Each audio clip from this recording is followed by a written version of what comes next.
எங்களோட நிசாராஜ் ரமான் கியாசாஜியர் தான் அவங்க தான் இறங்கி இந்த வேலையெல்லாம் செய்கிறாங்க. சாப்பாட்டு விஷயங்கள் எல்லாம் மாஷா அல்லாஹ் எல்லாருக்கும் சாப்பாட்டு விஷயங்கள் கிடைக்குது. எல்லாம் கம்பள ஏரியாவில் எல்லாருக்குமே சாப்பாடுகள் எல்லாம் ஒன்றும் பிரச்சனை இல்லை மாஷா அல்லாண்டு. அஸ்ஸலாமு அலைக்கும் இலியாஸ் கூட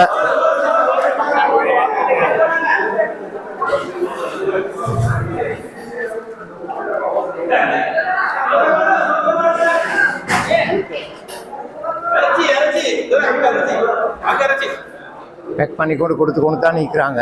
தொடர்ந்து காலையிலேருந்து இந்த வேலை போயிட்டு கொண்டு தான் நிற்க டெய்லி போகுது. அந்த மாதிரி சாப்பாட்டுக்கு மாசாலாண்டு அல்லாட இருப்பேனால குறவில்லை.